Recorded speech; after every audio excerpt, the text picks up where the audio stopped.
Bonjour les amis, je viens un peu aux nouvelles, bien sûr vous pouvez pas me parler puisque c'est une vidéo, mais je viens un peu aux nouvelles, n'hésitez pas à me contacter en privé, à me dire si vous avez un sujet de prière, à me confier un fardeau peut-être, je tiendrai ma langue, c'est promis. N'hésitez pas à le faire, je suis votre serviteur et je le pense vraiment. Je ne fais pas ces vidéos en tant que maître, en tant que mentor, en tant que super pasteur. Et Dieu sait qu'il y en a de nos jours, ça pullule. Je fais cette vidéo comme celui qui veut vous laver les pieds, si vous le voulez bien. Pierre avait refusé la vidéo. Non. Alors Jésus, il l'a coincé. Il lui a dit, si tu refuses, tu n'auras pas de part avec moi. Oh, vite, lave-moi les pieds. J'aimerais vous lire un texte de l'Apocalypse, texte merveilleux dans le dernier chapitre, c'est le chapitre 22, l'Apocalypse qui signifie révélation. Et on est en plein dedans en ce moment. J'arrête d'en parler parce que ça y est, on va... Bref, vous me comprenez. Alors, Apocalypse, chapitre 22, c'est donc Jean qui parle. Verset 1er, je vais lire plusieurs versets, allez. Et il me montra un fleuve d'eau de la vie, limpide comme du cristal,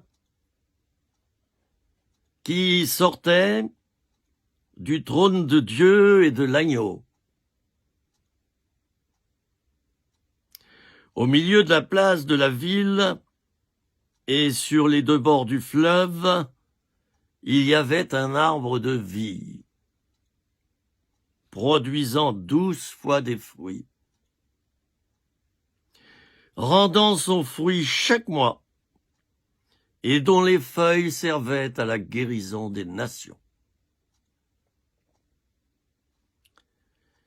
Il n'y aura plus d'anathème. Ça fait plaisir à entendre. Le trône de Dieu et de l'agneau sera dans la ville. Ses serviteurs le serviront et verront sa face. Et son nom sera sur leur front. Il n'y aura plus de nuit. Ils n'auront besoin ni de lampe ni de lumière, parce que le Seigneur Dieu les éclairera. Et ils régneront au siècle des siècles. Et il me dit, ces paroles sont certaines et véritables. Et le Seigneur, le Dieu des esprits des prophètes, vous m'entendez bien, hein? Le Seigneur, le Dieu des esprits des prophètes, a envoyé son ange pour montrer à ses serviteurs les choses qui doivent arriver bientôt. Et voici, je viens bientôt.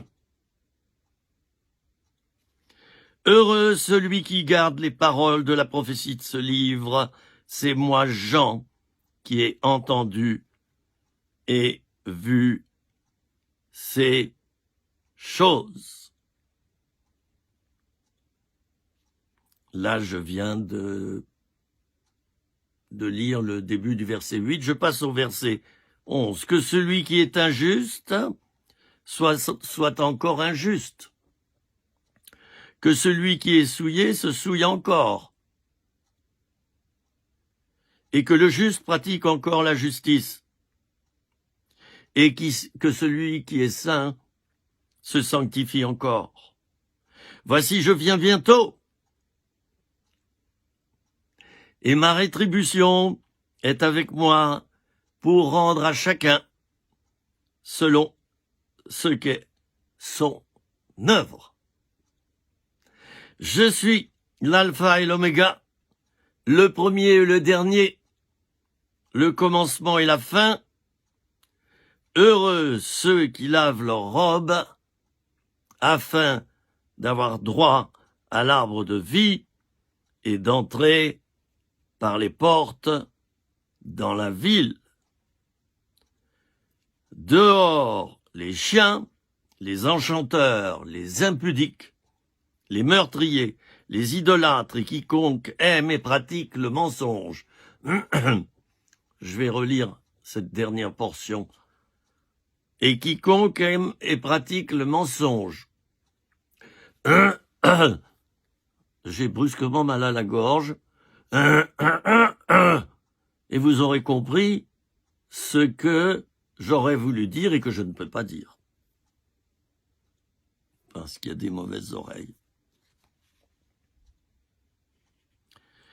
Moi, Jésus, j'ai envoyé mon ange pour vous attester ces choses dans les églises. Dans les églises, hein.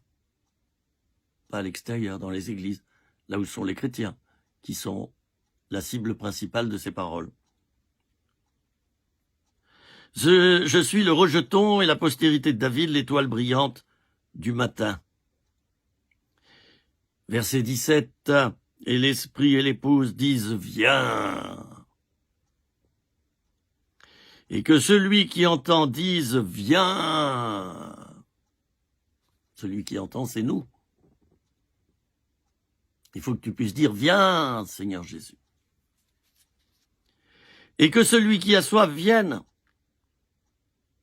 Que celui qui veut prenne de l'eau de la vie gratuitement. Je le déclare à quiconque entend les paroles de la prophétie de ce livre. Si quelqu'un y ajoute quelque chose, Dieu le frappera des fléaux décrits dans ce livre. Si quelqu'un retranche quelque chose des paroles du livre de cette prophétie, Dieu retranchera sa part de l'arbre de la vie et de la ville sainte décrit dans ce livre. Celui qui atteste ces choses dit, oui, je viens bientôt. Amen. Viens, Seigneur Jésus. Que la grâce du Seigneur Jésus soit avec vous tous. Amen. Et c'est la fin du Nouveau Testament. C'était le dernier verset. Impressionnant, l'Apocalypse. Et je ne suis pas venu vous en parler, je ne suis pas un spécialiste de l'Apocalypse. Quelquefois, Dieu s'est servi de moi pour annoncer des moments difficiles sur la planète. Certains m'ont taxé. Bon, de choses que je n'ai pas non plus le droit de dire ici. Mais vous comprendrez désormais que quand j'ai mal à la gorge, c'est que je veux dire quelque chose que je ne peux pas avoir la liberté de dire. Et vous qui êtes futés, vous comprendrez tout de suite ce que j'ai en tête. C'est l'essentiel, c'est que vous ayez compris. C'est pas que j'ai parlé, c'est que vous ayez compris. Quand Jésus dit « je viens bientôt », si on s'en réfère au grec, ça veut dire « je viens subitement ». Subitement. Et c'est vrai que Jésus a dit qu'il viendrait comme un voleur dans la nuit, subitement, sans prévenir. Sans prévenir. Faut pas croire que quand Jésus va revenir, parce qu'il va revenir, chers amis, que vous soyez d'accord ou non, moi j'accepte que vous ne soyez pas d'accord, et que vous pensiez que ce soit des balivernes. Mais j'accepte. J'accepte le compliment.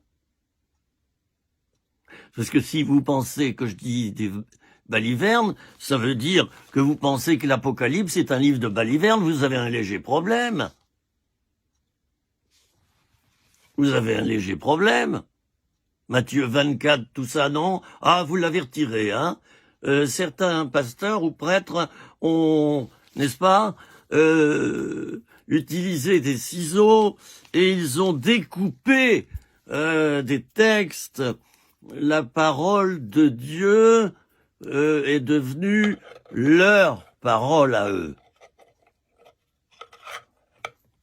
Je crois dans la parousie, c'est-à-dire le retour du Seigneur. Oh là là là là là là. Quel crime n'ai-je pas commis? Je suis un... ça se termine en iste. Mais vous savez que même dans les églises, ceux qui croient dans le retour du Seigneur, dans certaines églises, passent pour des fous, des tarés et des imbéciles. Ben, je plains les pasteurs ou les prêtres. Hein. Et ça a fait une école de théologie, ça. Moi, je vois sur des réseaux sociaux des profils docteurs en théologie, de la grande école, de la sainte cohorte, de la théologie, du théologien, théologal, de ceci, cela, institut biblique, machin chouette, et les titres, et les titres, et les titres. Et quand je lis, chers amis, ce que cet homme écrit, souvent ce sont des hommes, lorsque je lis certains de leurs écrits, je me dis, ah, c'est pour ça que j'ai presque plus de cheveux, vous avez compris? Mais c'est impensable. Mais ils disent des âneries à n'en plus finir. Et je vous ai dit qu'il y a une fausse doctrine à l'heure actuelle qui se développe, c'est le fait de dire Dieu ne pardonne pas les péchés, mais il pardonne le pécheur. C'est faux. Tous les textes bibliques, les évangiles, les actes des apôtres, tous les textes donnent tort à ces personnages influents qui introduisent cette fausse doctrine. Voilà. Non, Dieu pardonne pas tes péchés. Non, il pardonne toi, le pécheur. Mes chers amis, c'est faux. Dieu pardonne le pécheur qui a péché. Et Dieu pardonne les péchés du pécheur. Point final. En ce moment, il y a plein de fausses doctrines qui s'installent partout. Et notamment, moi j'aimerais dénoncer la magie évangélique. Moi j'ai prié pour des malades et ils ont été guéris. J'ai vu, vous n'allez pas me croire, des membres se rallonger quand je priais pour une personne. J'ai vu beaucoup de guérisons. J'ai vu beaucoup de miracles. J'ai donné des milliers de paroles prophétiques qui se sont accomplies de par le monde. Des milliers. Et quelquefois des grands personnages. Et ça s'est accompli. Et des années après, on vient me tirer la manche. « Hé, Philippe !» Je dis « Oui, on se connaît pas. »« Ben si, vous vous souvenez pas? Vous avez prophétisé sur moi? Vous avez prié pour moi, vous m'avez donné une parole. J'avais 8 ans.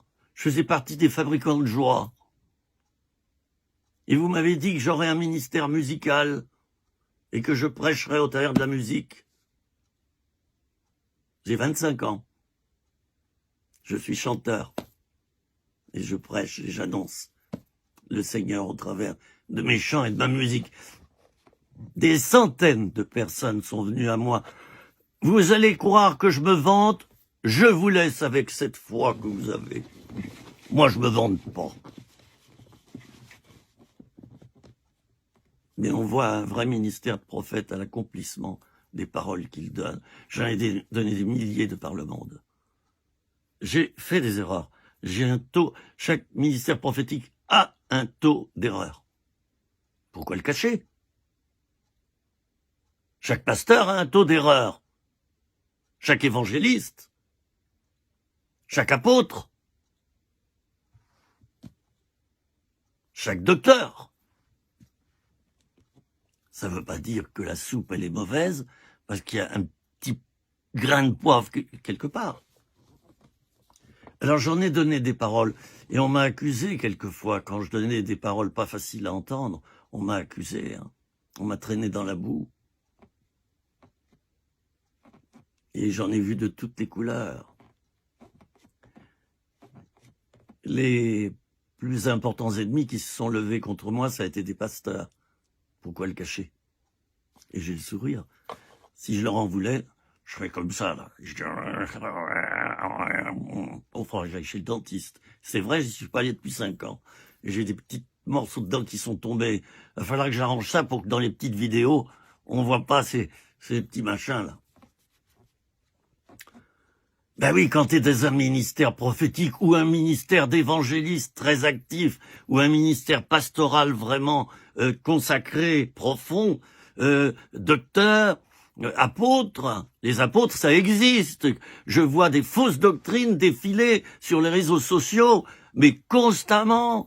Ça n'existe plus, les apôtres. Oh là là là là, mais voyage un peu, mon gars. Moi, je peux t'en présenter des centaines d'apôtres authentiques et valables. Et l'apôtre est fait pour travailler avec un prophète, d'ailleurs. Je le signale au passage. Il n'y a rien de mieux que le tandem apôtre-prophète. Ils sont faits pour marcher ensemble. C'est comme ça que je l'ai découvert en œuvrant avec les apôtres. Et il y en a qui vont me dire, oui, tu t'annonces comme prophète, tu t'as dit que tu étais prophète. Je ne l'ai jamais dit. Et je ne m'annonce pas comme ça, je dis simplement qu'en exerçant ce ministère, j'ai pu bénir des centaines de personnes. Je me souviens d'un frère, il faut que je mette un marque-page, sinon je vais perdre l'endroit où j'ai lu mon texte. Oh, c'est peut-être la deuxième fois que je le dis dans les petites vidéos, donc je vais être très court. J'étais à table dans une pastorale et je mangeais la soupe, je mangeais tout. Et puis un frère à 5 mètres dit à l'autre frère à côté de lui, c'était des pasteurs, moi je pars au Liban demain. Je crois que c'était le Liban. Je prends l'avion demain. Donc je prépare mes bagages, il faut que je m'en aille. Et là le Seigneur me parle. Il me dit, va dire à cet homme qu'il ne doit pas prendre cet avion. Alors je continue à manger. Vous savez ce que c'est quand on résiste au Saint-Esprit, hein? Moi, j'y ai drôlement résisté au Saint-Esprit. Et maintenant, beaucoup moins. Ça y est, je me lance. Il faut oser, hein. Il faut du courage, vous savez. Quand on parle par inspiration et prophétiquement, il faut du courage. Il y en a qui se disent, ouais, je prends pas pour Cendrillon, hein. Tiens, vas-y, chiche, fais-le, toi, tu vas voir. Tu vas en prendre plein les lentilles, tu vas en prendre plein la figure. Tu vas voir si c'est agréable de rentrer dans un ministère prophétique où tu es critiqué, traîné dans la boue. Mais par ailleurs, où tu vois des délivrances exceptionnelles, où les gens te contactent en secret, ils disent « Oh, ce que tu m'as dit, ça a bouleversé, ça a changé ma vie. J'ai retrouvé la foi. » Des centaines de personnes sont venues vers moi, des années après, me dire ce que Dieu leur avait fait au travers de moi. Je dis bien au travers de moi. C'est pas moi qui l'ai fait. Moi, j'ai obéi. Voilà, c'était ma responsabilité. J'ai obéi. Et j'essaie d'obéir de plus en plus. Et croyez-moi, c'est pas facile. Surtout de nos jours dans ce monde. Alors, ce pasteur, au bout du repas, je dis, Seigneur, fais qu'il reste par là, si tu veux que je lui parle. Et voilà qu'il reste là. Bon, je me lève, ni une ni deux, je me mets à côté de lui, salut, bonjour, voilà, je suis un tel, salut, enchanté. Voilà, écoute, j'ai entendu juste que tu partais, demain tu prends un avion. Le Seigneur m'a parlé, et là mon cœur battait, hein. Faut pas que tu prennes cet avion. Oh! Il me dit, tu l'as reçu du Seigneur? Je dis oui, alors là, tu sais, ça fait 3 quarts d'heure que je mange là, et puis c'est incessant, je sens le souffle prophétique, il faut que je te le dise, ne prends pas cet avion, surtout pas. Eh bien, il a écouté cette parole, il n'a pas pris cet avion, il a appris le lendemain soir que l'avion s'était cassé la figure et qu'il n'y avait aucun survivant. Vous savez, quand on sert Dieu, on a quelquefois une très forte responsabilité. Qu'on soit pasteur, prophète, évangéliste, apôtre ou docteur, on a une très forte responsabilité. C'est pas n'importe quoi.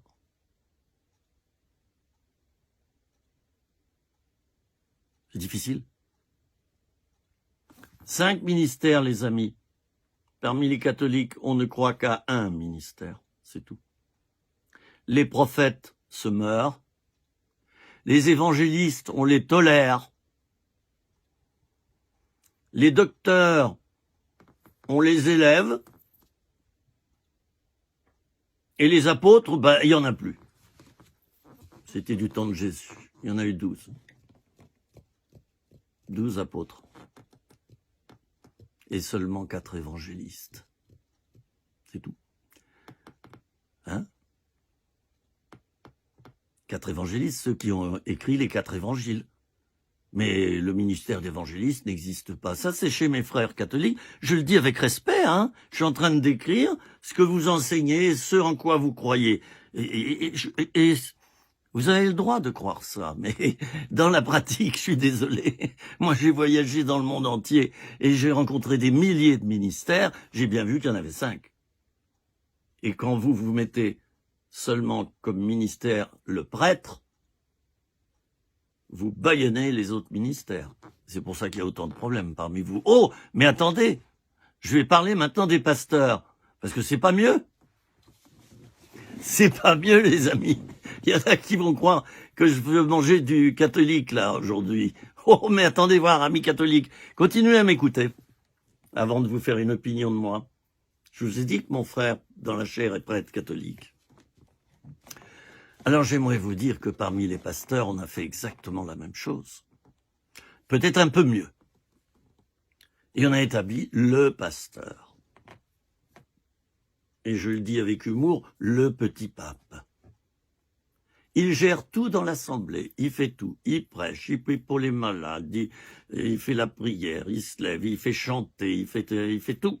Ça, c'est l'église protestante traditionnelle, je dirais l'église évangélique surtout, hein, parce que chez les protestants plus traditionnels, il y a aussi un partage des rôles et des actes cultuels qui se produisent, il y a un partage.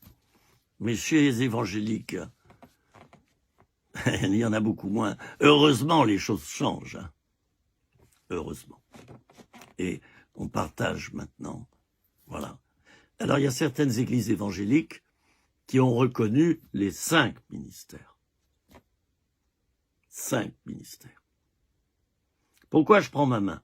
Eh bien, hommage au pasteur Michel Renevier, pour ceux qui l'ont connu.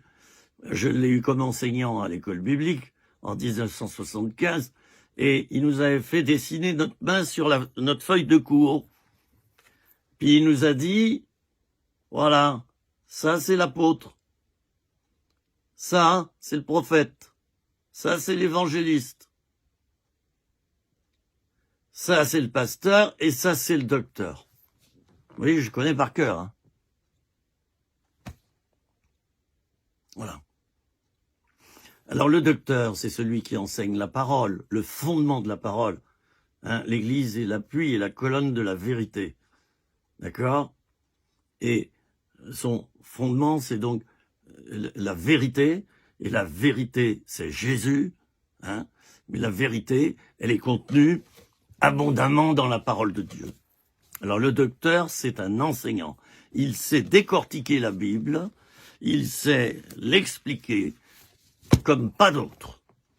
On a besoin de ce ministère. Alors, le professeur, donc, a posé sa main sur la table, et il a dit, voyez, quand vous mettez vos mains devant vous, là, hein, vous voyez, ben, ça repose sur le petit doigt. Souvent, c'est ça. On met aussi quelquefois ses mains comme ça, mais la plupart du temps, on les pose comme ça. Hein, vous voyez, on se met comme ça, là. Il a dit, le docteur, c'est le fondement. Sans lui, les autres ministères risquent de dérailler.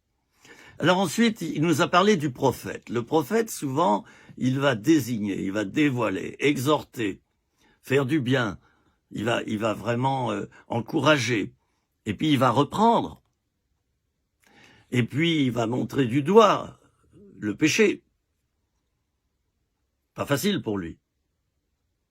Il va montrer du doigt. Donc il disait, c'est ce doigt-là, le ministère de prophète. Celui qui monte. Hein. Et vous savez comme moi que celui qui monte comme ça, les autres doigts sont, en tout cas les 3 autres, sont tournés vers lui. Donc, il faut qu'il fasse attention. Le prophète, c'est ce ministère. Alors, donc, le frère disait que le doigt le plus long, hein, il me semble que c'est... Non, c'est pas l'annulaire. Bon, écoutez, j'ai oublié le nom. Bon, voilà, ça, c'est des trous de mémoire suite à tous les médicaments que j'ai pris après mon accident de la route il y a 2 ans. Bon... Ça revient tout doucement, mais j'ai du mal. Bon, alors, le pasteur nous disait, le doigt le plus grand, c'est l'évangéliste, parce qu'il va hors de l'église pour aller chercher les perdus. Bon, il y a beaucoup d'églises qui font la réunion d'évangélisation à 15h le dimanche après-midi, et on évangélise ceux qui l'ont été depuis 20 ans, et qui sont déjà convertis. Voilà, normalement l'évangéliste, il va au dehors. C'est son ministère. Il va chercher les perdus. Donc c'est le doigt le plus long. Et l'évangéliste, nous disait-il, il doit toujours marcher avec le pasteur. Le pasteur, c'est donc l'annulaire, le pasteur. Voilà, l'évangéliste, il transmet les âmes au pasteur. Le pasteur va les soigner. Il va les bichonner, les écouter, les penser. Il va faire en sorte qu'ils rentrent dans des délivrances. Il va vraiment en faire des disciples. C'est le ministère du pasteur, qui fonctionne avec l'évangéliste. D'accord ? Je vous ai parlé du docteur, je vous ai parlé du pasteur, je vous ai parlé de l'évangéliste, je vous ai parlé du prophète, et maintenant, l'apôtre. Vous avez vu, mes mains. L'apôtre, là.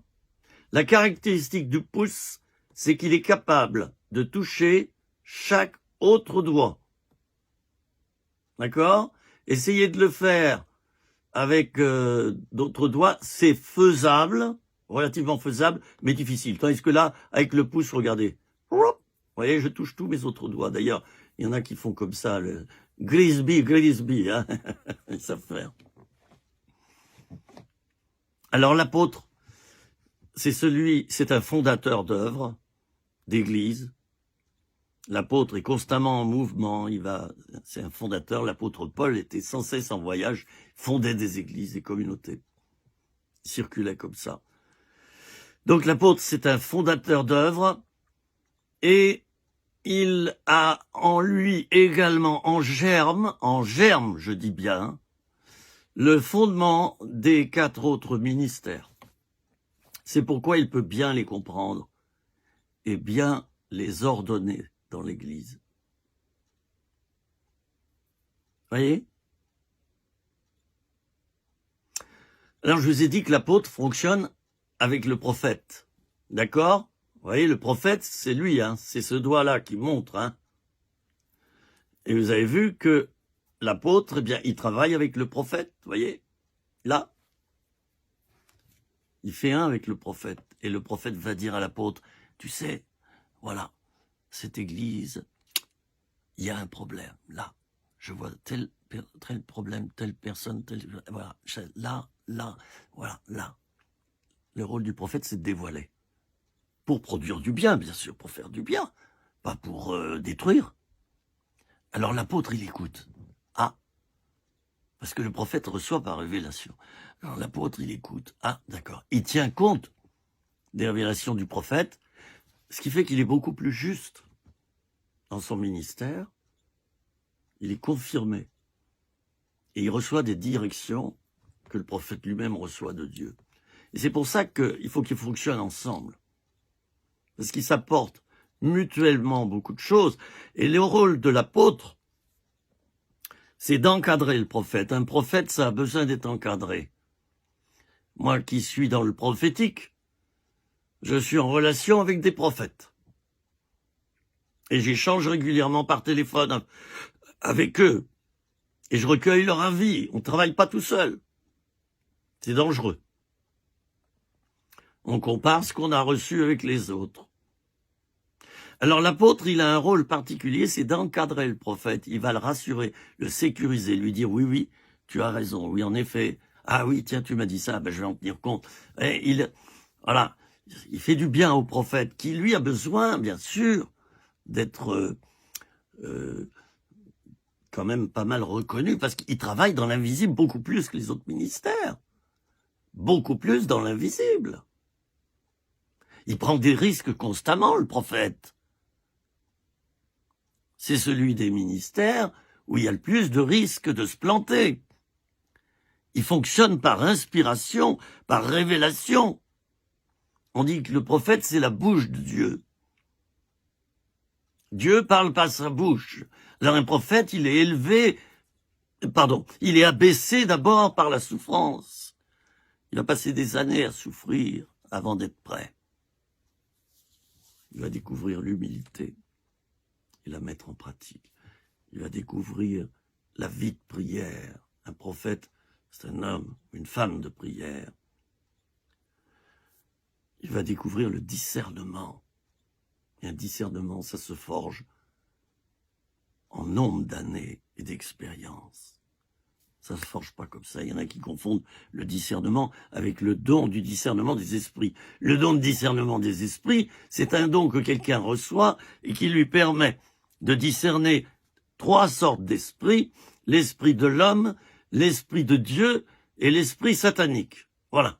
C'est un don qui est donné à quelqu'un. Et là, il peut dire, cette personne, c'est par la chair qu'elle s'exprime, l'esprit de l'homme. Ou cette personne, c'est par l'esprit de Dieu qu'elle dit ça. Même si vous le discernez pas. Moi, je vous dis que c'est l'esprit de Dieu qui lui a montré ça. Et puis, vous avez donc ce don qui permet de discerner un démon. Voilà. Cette femme qui avait un esprit de python, là, puis qui poursuivait l'apôtre Paul, en disant, cet homme est un serviteur du Dieu très haut, écoutez-le. Puis alors elle perturbait tout le monde, elle faisait beaucoup de boucans. Et bon, puis finalement, il y a eu discernement qu'il y avait un démon, et puis on l'a chassé. Dans ma vie, j'ai chassé des démons, des vrais. J'ai fait pas mal d'exorcismes. Les démons existent bien. Dans ma vie, j'ai dû discerner ce qui était charnel dans les paroles d'un prédicateur, et dans les miennes. J'ai dû le discerner. Et puis j'ai dû discerner des ministères authentiques, et dire quelquefois à des apôtres d'ivoire, cette personne qui est dans ton assemblée, là, attention, là, il y a un grand ministère qui se prépare. Prends-en bien soin. On discerne que c'est l'Esprit de Dieu qui parle au travers de cette personne. On discerne le docteur, on discerne l'évangéliste, on discerne le pasteur, on discerne le prophète, l'apôtre, etc. Alors j'ai dit, c'est le prophète, il doit apprendre le discernement. Ça prend beaucoup de temps parce qu'il faut connaître bien l'humanité des autres. Je dis bien, le prophète doit apprendre d'abord, non pas à être un homme spirituel, mais un homme très humain, de manière que ses prophéties soient équilibrées également au niveau humain. Il ne doit pas dire n'importe quoi, le prophète. Il doit tenir compte du domaine médical, il doit tenir compte du domaine politique, économique, de tout. Il doit se faire un discernement sur tout,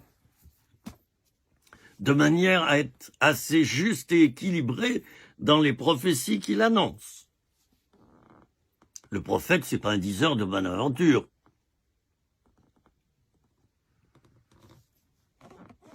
Un prophète est rattaché à Dieu. Et il est rattaché à une église. Il est rattaché aux autres ministères. Quand on dit Nostradamus, etc., quand on parle des guérisseurs, qui ont une Bible également, hein, et puis il y a un fluide qui sort de leurs mains, puis ils guérissent. Ils travaillent tout seuls, et puis c'est 30 ou 50 € la consulte. Hein. C'est pas de Dieu, ça. Et vous savez quoi, les guérisseurs, ce qu'ils font? Ils guérissent les maladies. Mais ce qu'on ne sait pas, c'est qu'ils les déplacent. Une personne qui est allée chez un guérisseur pour tel ou tel problème, un zona ou je sais pas quoi, oui, il y a guérison. Et puis 2 ans plus tard, la personne devient dépressive à vie. Les guérisseurs déplacent les maladies. Moi, une fois, je me suis occupé de quelqu'un qui avait été guéri d'une importante maladie, à l'aide d'un guérisseur occulte, dans les campagnes. Pas du tout rattaché à une église, pas du tout homme de Dieu. Hein. Et là, le don du discernement des esprits est nécessaire. On se dit, ben voilà, c'est un charlatan. Ou attention, c'est un homme qui fait de la sorcellerie. C'est beaucoup plus grave. Eh bien, cet homme est venu à moi, et dans les soins que je lui ai apportés en tant que pasteur, je lui ai parlé de lui, il m'a raconté sa vie. Il m'a dit, tu sais, voilà, j'avais telle maladie, je vais éviter, à cause du secret professionnel, de dire quelle maladie. J'ai eu telle maladie dans ma vie, et puis j'étais allé voir à l'époque, j'étais pas encore chrétien, ou du moins chrétien de nom. Oui, parce que les chrétiens de nom, c'est un piège. On croit être chrétien, c'est subtil, hein. Tu crois être chrétien parce que tu as été baptisé, parce que tu vas de temps en temps à l'église, parce que de temps en temps tu fais une petite prière à l'enfant Jésus. Tu crois être chrétien, mais qu'en pense Dieu? Je ferme la parenthèse. Alors il me dit, oui, j'ai été guéri de cette maladie et tout. Voilà. Ah, je lui dis, oui, mais il y a un problème là. C'était un guérisseur. C'était un guérisseur. Et là, tu as été lié par lui. C'est-à-dire que c'est une maladie plus importante peut ressortir plus tard dans ta vie. Est-ce que tu acceptes que je prie pour toi? Et évidemment, cette maladie peut revenir instantanément sous nos yeux. Et puis après, je vais prier pour toi, pour que Jésus te guérisse directement. Vous voyez, quand on est inspiré par Dieu, je regarde mes pieds parce que quelquefois il y a mon chien, quelquefois c'est moi, et là j'utilise un terme suisse qui m'encouble dans mon pied de caméra. Voilà, s'encoubler, voilà un verbe suisse en France, ça n'existe pas, s'encoubler, c'est se prendre les pieds. De même qu'en Suisse, on parle des minons. Hein? En France, c'est les moutons qui sont sous le lit. D'accord? En Suisse, ce sont des minons. Alors donc, l'homme me dit, oui, d'accord, je suis d'accord qu'on fasse ça, parce que moi, je vais être en règle, et si tu as raison, ben, je vais le voir. Ben, je lui dis chiche, parce que moi, je suis comme ça, vous savez, je prends des risques. Hein. Et j'ai vu des grandes choses dans mon ministère à cause de ça, parce que tout ministère qui ne prend pas de risque ne voit pas la puissance de Dieu. C'est tout. Tu verras rien si tu prends pas de risque. Et à un moment donné, il faut te jeter à l'eau. Et il faut dire, chiche, Seigneur, je te prends au mot, fais-le. Et tu vois que Dieu le fait. Et après, ta foi, elle s'affermit. Et tu vas plus loin dans ton ministère. Alors je ferme les yeux, puis je dis, Seigneur, je veux maintenant délier cet homme de cette guérison. En ton nom, je le délie de cet homme et de cette guérison qui est fausse. Au nom de Jésus, Amen. Instantanément, les douleurs de la personne sont revenues. Instantanément. Elle me dit, ah, c'est terrible. Je dis, mais attends, t'as pas vu la suite. On continue la prière? Il me dit oui. Quelques minutes plus tard, j'étends ma main. J'impose rarement les mains, moi. Hein, très rarement. Je sais, c'est pas nécessaire. Quelquefois, oui, on peut transmettre des dons spirituels, on peut transmettre des grâces par l'imposition des mains, mais c'est pas les mains qui transmettent. Il se trouve que la main, c'est un peu un support. Voilà, bon, ça fallait le dire. Alors, j'étends ma main, je dis, Seigneur, maintenant, je chasse cette maladie, je guéris cette personne en ton nom, et qu'elle soit instantanément guérie. Eh bien, instantanément, les douleurs ont stoppé, et la personne, des mois plus tard, m'a dit, non, c'est plus jamais revenu. Voyez. Alors, il faut discerner les esprits pour savoir s'ils viennent de Dieu. Et nous sommes dans une période, chers amis, où plus que jamais, il faut discerner les esprits. Attention, ça se corse. Et Dieu sait que j'aime la Corse et les Corses. Attention. Vous savez qu'en Corse, qui est une île, le département de la Corse n'existe plus. Il y a 2 départements, j'ai oublié les noms, c'est des noms de Corse d'ailleurs, j'ai oublié. Bon, mais c'est 2A et 2B. Mais le département de la Corse n'existe pas, n'existe plus. Il existait avant. Et je pense que c'est du temps de Napoléon qu'on a dû le créer, ou du moins dans une période historique correspondant à ça. Alors on est dans une période où ça se corse parce que les esprits malins, méchants, sont de plus en plus séducteurs, trompeurs, menteurs, et ils se déguisent. Le mal est appelé bien et le bien est appelé mal. La vie est appelée mort et la mort est appelée vie. Et tout est comme ça. Tout est comme ça. C'est un monde de fausseté, d'hypocrisie, où l'argent est maître et surtout le pouvoir. Le pouvoir avant l'argent. Le pouvoir. Détenir le pouvoir. Voilà, c'est le Dieu principal. D'ailleurs, Adam et Ève se sont séparés de Dieu pour exercer leur propre pouvoir et que ce soit plus Dieu qui l'ait sur eux. Donc le pouvoir, c'est le premier péché principal de l'homme. On va l'appeler plutôt l'orgueil dans ce cas-là. L'orgueil du pouvoir. Alors à l'heure actuelle, eh bien, on assiste à un certain monde qui évolue devant nous, où on ment et on est fier de mentir. Et vous avez telle ou telle personne de tel ou tel gouvernement qui dit « Moi, je suis fier de mentir pour mon président.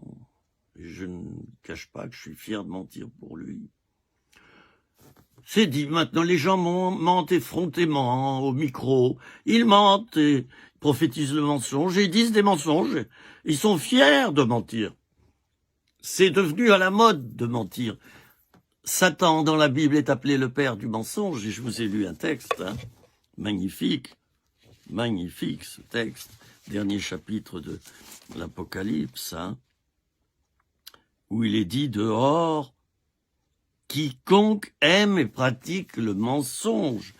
Ce texte, vous le relirez à la maison. Vous verrez que, comme il est beau, il n'y aura plus de nuit. Vous vous rendez compte? On vivra éternellement. On sera avec le Seigneur tout le temps. Dehors, celui qui aime et qui pratique le mensonge. Nous sommes en plein dedans. Dernier chapitre de l'Apocalypse. Celui qui aime et pratique le mensonge. Désolé, je vois de plus en plus d'hommes et de femmes qui mentent au travers des médias, au travers du pouvoir, au travers du gouvernement et de quantité de choses ici que je ne nommerai pas. Ça pue le mensonge. C'est infect. Il y a un taux d'infection qui est énorme. Le mensonge a pénétré partout, partout, partout, partout. Et l'amour de l'argent en deuxième. On ment dans des buts financiers, bien sûr. Et la mondialisation n'est jamais, excusez-moi de bégayer et de tousser, mais la mondialisation n'est jamais qu'un ordre comme ceci, et là je joue à mes mains, vous êtes d'accord, un ordre comme ceci, où au sommet, on a le pouvoir et l'argent. Et dans le bas, on n'a rien. D'accord? Vous avez tout compris. On est en plein dedans. 90 à 95% des gens ne voient pas qu'on est en plein dedans. Certains se frottent les mains, se disent on y est arrivé. Maintenant, on va serrer les boulons. Encore plus. De manière à assurer que la base soit bien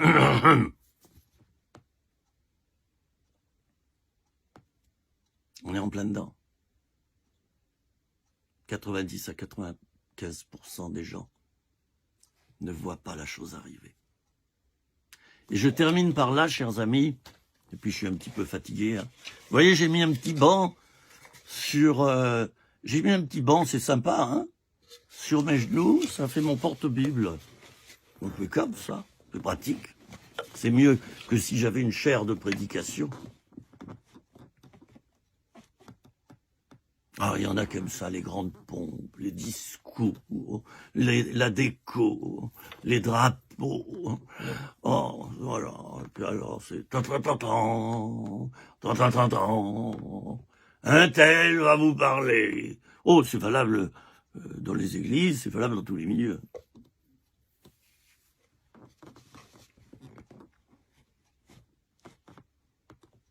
Faisons attention, chers amis, à ne pas nous laisser manger. Que vos oreilles soient bien ouvertes et surtout les oreilles de votre cœur. Parce que notre cœur a des oreilles. Notre cœur pense.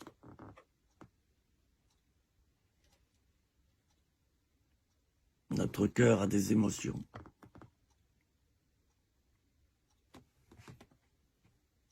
Veillons et prions, chers amis.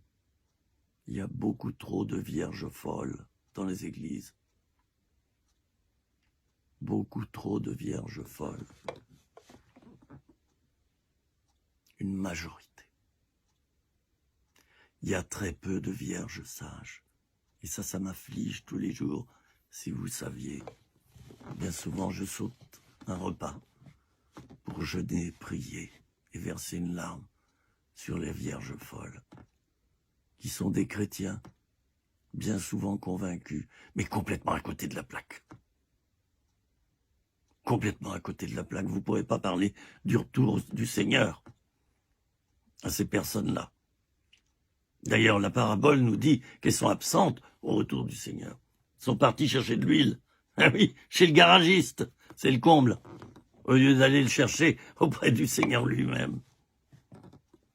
Attention, chers amis. Et oui, encore, je termine par là. Es-tu sûr d'être une vierge sage, hein? C'est une image, bien sûr, la vierge sage, c'est celle qui écoute le Seigneur, qui vit dans l'onction, qui marche par l'Esprit, et tous les jours, elle consacre sa vie. Et Dieu peut la prévenir à tout moment. Dieu lui montre. Elle a l'intelligence de Dieu, l'intelligence des événements. Elle voit les choses arriver. Elle est prête. Elle a une réserve d'huile. Es-tu parmi celles-là? Je te le souhaite. Je termine en priant pour toi. Seigneur, merci pour cette petite vidéo encore qui vient d'être tournée.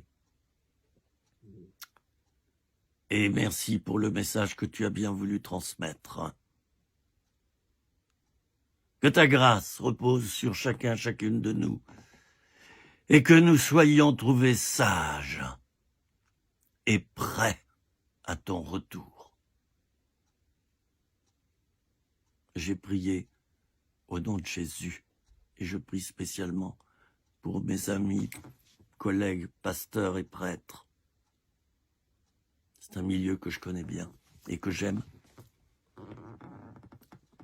Je te demande que parmi eux, beaucoup soient prêts. Parce que malheureusement, en ce moment, il y en a beaucoup qui ne sont pas prêts.